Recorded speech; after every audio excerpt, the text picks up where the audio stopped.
पण आता इथून पुढे तुम्हाला सल्ला, जर कार्यकर्त्यांचं मन काय सांगतंय आणि खरं जर निर्णय घेणार असाल तर अजितदादाला या महायुतीतून बाहेर काढा.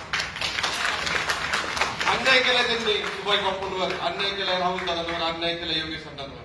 अरे मंत्री झाली असती ती कशी ती लोक आपली, महामंडळ मिळाला असतं अनेक लोकांना. अजितदादा येऊन आमच्या आबासाहेब सोनवणे शामगावने डिप्युटीचा निधी मागायला गेले आणि अजितदादा म्हणले तुमचा काय संबंध आहे, आम्ही 10% निधी देणार. अरे नको आपल्याला सत्ता ही पुढची विधानसभेची, पण अजितदादा असेल तर पाहिजे का सत्ता आपल्याला पुणे जिल्ह्यातल्या कार्यकर्त्यांना? बापू, पुणे जिल्हा आणि सोलापूरची तीच परिस्थिती आहे. तुम्हाला तर पालकमंत्री काय दुसराच मिळालेला आहे आतापर्यंत. स्वाभिमानी नेतृत्व या पुणे जिल्ह्याला मिळत नाहीये. पुणे जिल्ह्यातल्या लोकांचा हाल झालेले आहे. ज्या राष्ट्रवादीशी गेल्या 10 वर्षापासून आम्ही विरोध करतोय ती राष्ट्रवादीचे अजितदादा तुम्ही आमच्या भोकांडे दिलेत आणि अक्षरशः कार्यकर्ते आज भीतीच्या वातावरणामध्ये.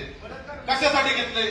भारतीय जनता पार्टीच्या बूथ लेवलच्या कार्यकर्त्यापासून तर तालुक्यातल्या प्रत्येक कार्यकर्त्याची इच्छा आहे महायुतीमध्ये अजितदादा असतील आणि जर विधानसभेला जर आपली सत्ता नाही असेल तरी ती सत्ता कार्यकर्त्याला आपल्याला आता नकोय.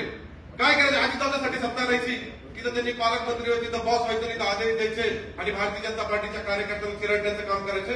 बकवासची सत्ता आम्हाला नकोय. होऊ द्या ना तुम्ही पालकमंत्री सोलापूरचे, होऊ द्या आमदार पालकमंत्री पुण्याचे.